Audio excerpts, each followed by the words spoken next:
Bismillahirrahmanirrahim. Assalamualaikum warahmatullahi wabarakatuh. Waalaikumsalam warahmatullahi wabarakatuh. Apa khabar semuanya? Baik. Apa khabar? Ada yang saya dengar kabarnya baik, ada yang kurang baik, yang tak apa nak jawab pun ada. Sama-sama kita bangun kejap untuk membaikkan kabar kita. Boleh? Boleh. Angkat tangan kedua-duanya di atas. Pertemukan kedua-dua tangan kanan dan kiri. Gosok, gosok, gosok, sekuat hati, gosok, gosok. Kata orang menurut kajian psikologi, aura yang terhasil daripada gosokan panas ini akan menghasilkan aura positif. Jadi untuk menyegarkan badan kita, kita sapu di muka. Gosok, gosok, gosok, gosok, gosok, gosok, gosok, gosok. Sebab itu kita diajar berdoa dengan mandang tangan. Kerana tangan kita ada aura-aura positif.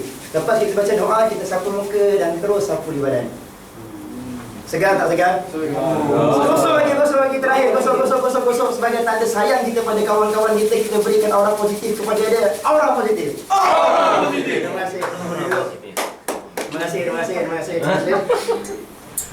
Tuan-tuan semua yang saya kasih kerana Allah Subhanahu Wa Taala. Satu hari Nabi Ibrahim alaihissalam telah pun dibakar dalam api yang sangat merah. Api yang sangat-sangat menjulang tinggi Nabi Ibrahim di dalam api tersebut. Maka seekor burung datang dengan menggunakan paruhnya yang kecil. Burung itu mengambil air setitik demi setitik, letakkan dalam paruhnya dan menuangkan ke dalam api yang sedang marak terbakar. Dan diulang berulang-ulang kali, pergi tempat api, pergi tempat air, ambil air, gunakan paruh, pergi tempat api dan tuangkan air ke dalam api. Dengan tujuan untuk meredakan api yang sedang membakar Nabi Ibrahim. Sehingga akhirnya burung kecil itu yang sangat kecil, paruhnya, kalau burung itu kecil, paruhnya lebih kecil daripada saiz tubuhnya, betul? Betul. Maka burung itu pun ditanya oleh binatang lain, "Ni kau duk sibuk sangat pergi nak tolong Nabi Ibrahim, engkau tu tidak memberikan sebarang perubahan pun pada api itu. Apa yang kau cuba lakukan?" Maka burung itu pun menjawab, "Ya, memang paruhku kecil, saiz tubuh badanku kecil, peradaanku mungkin sedikit. Namun andai kata satu masa nanti Allah bertanya kepadaku, apa yang kamu lakukan wahai burung yang kecil saat kamu melihat dengan mata kepala kamu sendiri Nabi Ibrahim sedang dibakar? Maka aku boleh jawab dengan bukti tindakan aku waktu aku di dunia, bahawa aku telah menggunakan paruhku yang kecil untuk aku memberi bantuan sumbangan walaupun kecil kepada Nabi Ibrahim. Dan engkau yang bertanya aku yang tak buat apa-apa, tunggulah apa jawapan yang kau akan berikan kepada Allah Subhanahu Wa Taala." Yang depan anda semua hari ini Farizul Nasaruddin, kecil ilmunya, sedikit pengalamannya, sangat kecil orangnya, walaupun agak besar dan tinggi tapi kurus. Hari ini insya-Allah akan cuba berkongsi setakat mana yang saya tahu dengan keterbatasan maklumat, ilmu dan pengalaman saya kepada tuan-tuan orang yang lebih berpengalaman jauh lebih hebat daripada saya. Insya-Allah. Dan saya akan kongsikan kepada anda semua satu perkara yang tak ramai orang tahu. Kita daripada kecil sampai besar, umur sekarang mungkin lebih kurang 27, 28, ada 40 kita jangan sebut. Ada yang 29, 30, paling tua saya nampak lebih kurang 30 setengah pun ada orang.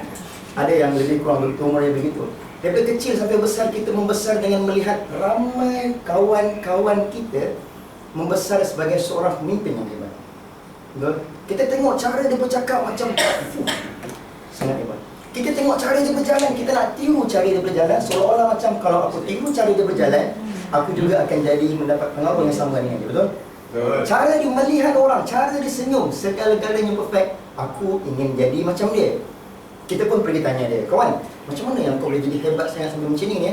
Kawan tu pun kata, "Pertama sekali kau kena ada niat yang betul, kena ada cara yang betul, kau kena tahu apa matlamat kau." Kita pun okey, matlamat.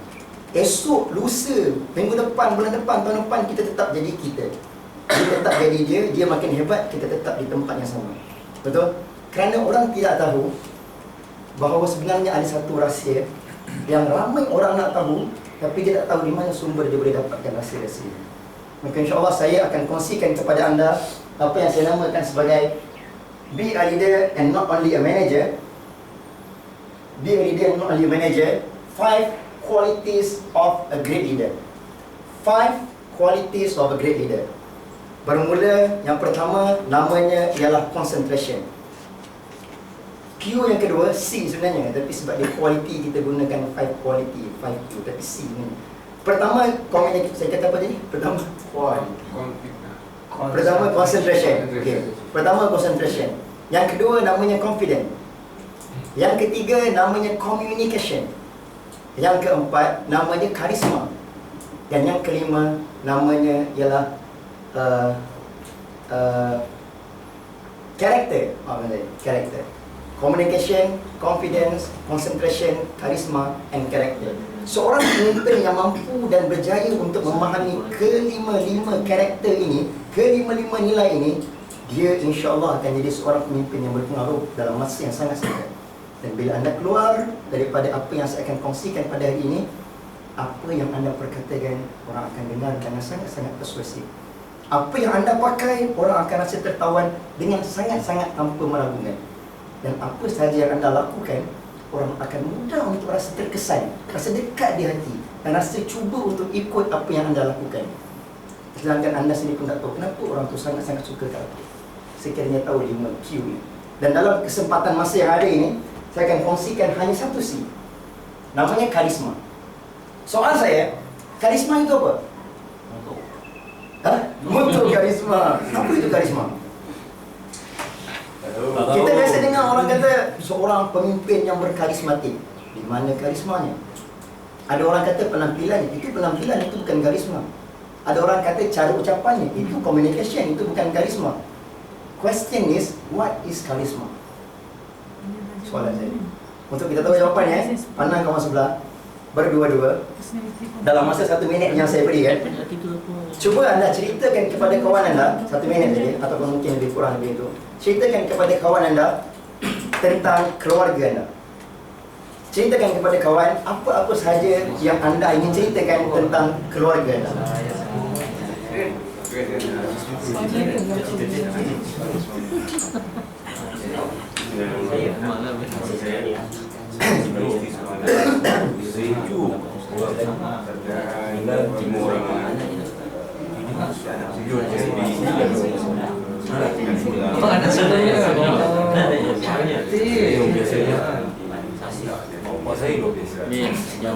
Okey, nama saya.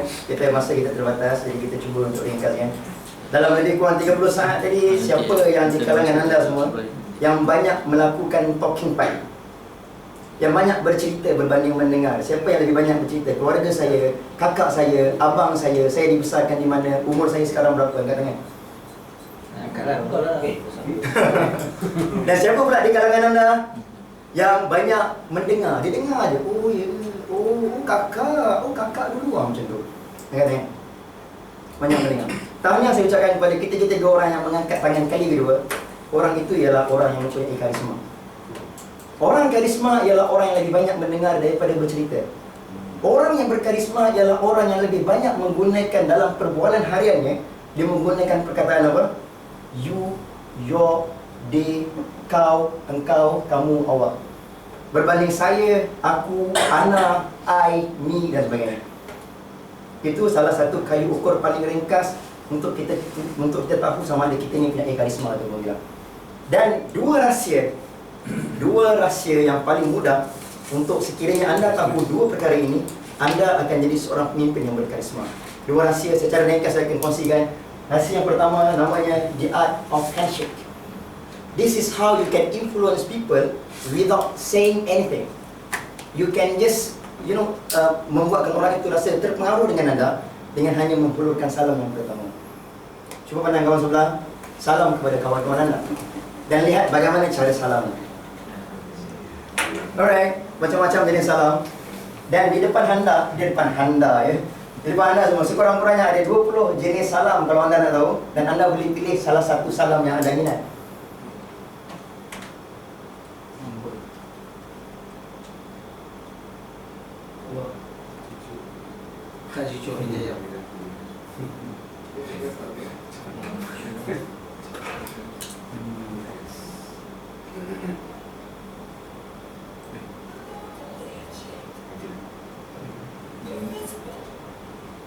Hand slap, hand hug,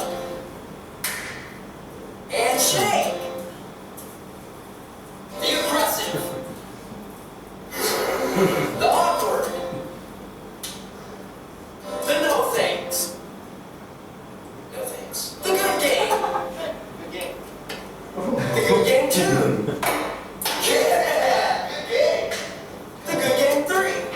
Yeah.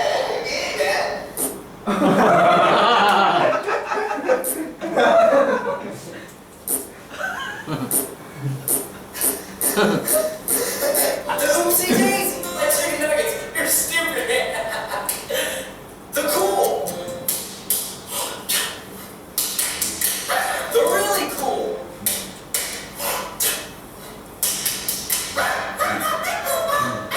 Really cool to know things.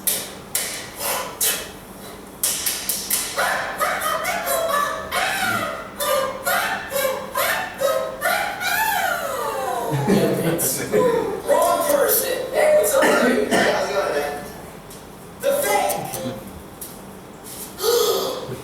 The double fake.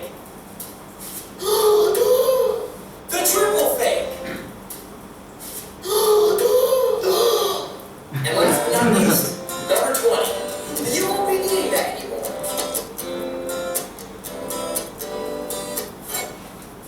You won't be needing that anymore. No thanks. Okey. 20 sekurang-kurangnya dan anda boleh pilih salah satu daripada cari-cari halaman itu. Dan mungkin anda berminat untuk pilih apa? Good game number 3 ya. Good game number 3. Baik, itu semua lakonan. Tapi sebenarnya sekurang-kurangnya yang betul-betul secara protokolnya dipilih dengan salah. The first type is knuckle grinder. Yang kedua namanya dead fish handshake. Yang ketiga politicians or good handshake. Kalau kita ada masa yang lebih, kita boleh buat praktikal. Tapi secara ringkas, knuckle grinder ni dia akan pegang. Contoh saya tunjukkan. Pegang dengan genggaman yang kuat. Nampak suara dia. Ini bukan satu first impression yang baik. Cara yang kedua namanya dead fish handshake. Contoh saya salam dengan Syed dengan cara dia macam ni. Kita hanya pegang hujung je. Kan? Dia kebanyakan kalau perasan ahli-ahli politik yang tersilap dan tak belajar cara yang betul, mereka akan salam dengan salaman itu. Konon-kononnya cepat salam. Dan cara yang paling baik, politicians or good handshake. Contoh saya salam dengan Tuan Tentera. Jangan terlalu kuat salaman dia menghadap dua bahu. Nabi SAW bila bercakap dia akan menghadap kedua bahu penuh dan berikan kekuatan yang sama dengan kekuatan yang diberikan kepada kita. Okey? Dan rahsia kedua, smile. Tapi kita akan berehat sebentar kerana Sikit lagi. sikit Tak bunyi lagi. Kawan suruh habiskan kan? Belum lagi, kawan suruh habiskan. Ada 5 minit lagi. Baru seminit setengah. rahsia kedua namanya smile. Apa yang anda rasakan bila anda lihat senyuman baby? Tadi ada bila saya cerita nampak mukanya keras, tapi bila tunjuk gambar baby mula menuntum senyuman. Perasan ataupun tidak, senyuman is an infectious disease. It is a disease and it is infectious, tapi it is a good disease. Dia adalah satu penyakit yang berjangkit yang baik. Kerana bila anda senyum kepada orang lain, orang akan senyum kepada anda. Kenapa anda senyum kepada saya? Sebab saya senyum kepada dia. Bukti yang saya sangat-sangat jelas. Kalau kita senyum ke orang, orang akan senyum ke kita. Lihat video ini.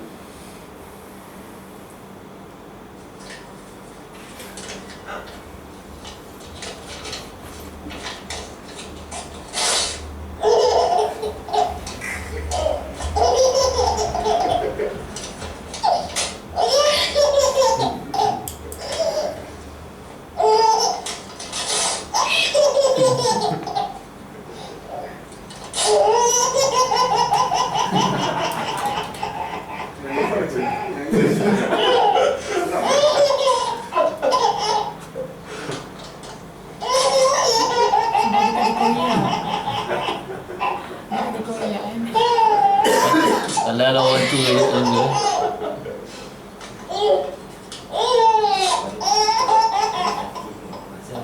Kita tengok dia ketawa pun kita penat ketawa kan. Banyak ni. Tapi dia ketawa je lah. Dia sepanjang sampai hujung dia ketawa je. Dia ketawa je sampai ke hujung. Dan bila kita tengok, satunya sebab dia ni adalah baby, maka kita rasa satu perasaan yang murni bila tengok baby, betul? Dan keduanya kerana dia senyum, kita akan rasa satu perasaan yang menarik-narik untuk kita turut senyum dan memberikan aura yang positif bila kita nampak senyuman orang lain, khususnya daripada baby.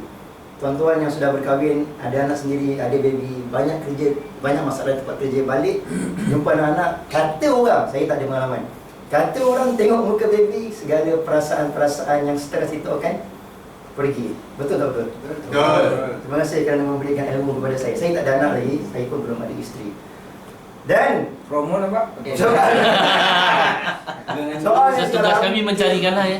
Sikit lagi ya. soalnya sekarang kita tahu senyuman itu senyuman yang akan memberikan orang kata apa? Penyakit berjangkit, betul? Dia akan memberikan kesan yang positif kepada orang yang melihat senyuman.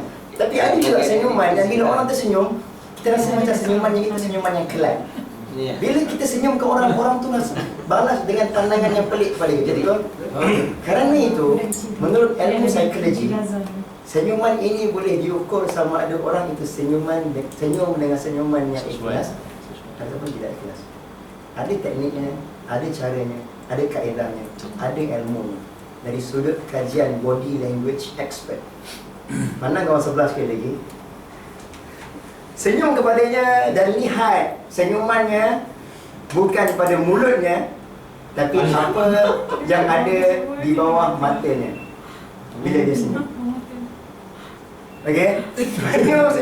Senyuman yang seboleh-bolehnya senyum. Orang yang senyum dengan senyuman yang ikhlas akan menghasilkan Kejutan. beautiful wrinkles. Ya. Wrinkles di bawah mata. Dia senyum ni dia akan nampak di bawah mata.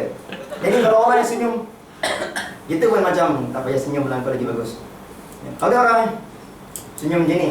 Ini senyumannya namanya senyuman sinis, betul? Bila satu kajian oleh body language expert juga, dibahagikan muka orang yang senyum sinis ni, kita bagi dua. Macam ni. Kalau kita bagi dua muka senyuman dia, sebelah ni kita asingkan dia, kita akan nampak bibirnya ke atas. Tapi sebelah lagi, bila dipandang dari sisi, bibirnya menjatuh ke bawah. Itu tanda senyuman-senyuman yang tidak berapa nak ikhlas dan tidak sinis. Itu senyuman ikhlas. Jadi berikan senyuman yang ikhlas kepada orang yang anda rasa perlu and deserve to get a sincere smile. Soalan yang kedua ialah how to produce a beautiful smile. Kita tahu kita nak beri senyuman yang ikhlas. Aku ikhlas ni, tolonglah percaya ke aku. Tapi dia tetap tidak berikan senyuman balas kepada kita. Kerana senyuman kita senyuman ikhlas yang kelak. Senyuman ikhlas yang tidak cantik. Question is how to make a beautiful smile. Semalam diajarkan oleh Cik Mus. Cik Mus lah, Mr. K. Senyuman satu, sebut ramai-ramai 1, 2 dan 3. Jadi boleh ramai-ramai kita praktis 3, senyum dengan senyuman 3. Senyum sebut, coba apa? 3. Jadi kita kena praktis. Benda ni praktis makes perfect. Jumpa orang yang kita baru kenal, dalam hati sebut 3. Jumpa orang yang nak salam dia 3. Jangan pula pergi dekat pasar borong Selayang. Jalan tengah-tengah pasar borong 3. Pagat dalam depan kita, gila. Hati-hati, practice makes perfect, tetapi pada tempat dan keadaan yang bersesuaian. Wallahualam, tuan-tuan, ada lagi 4 lagi kualiti seorang leader. Sekiranya anda betul-betul mahir, bahkan sebenarnya lebih banyak. But these are the basic qualities of a great leader. Kualiti asas untuk menjadi seorang leader yang sangat baik. Sebagaimana yang saya katakan tadi, bila leader itu dia bercakap, orang akan dengar. Bila leader itu berpakaian, apa sahaja jenis pakaian, orang akan lihat padanya. Dan bila leader itu melakukan apa sahaja perkara, bahkan kalau dibasuh tangan pun, orang akan rasa senang hati dengan cara dibasuh tangan. Dan nak tiru cara dibasuh tangan. Dan itulah dia leader paling agung yang kita ada, iaitu Rasulullah SAW. Assalamualaikum warahmatullahi wabarakatuh.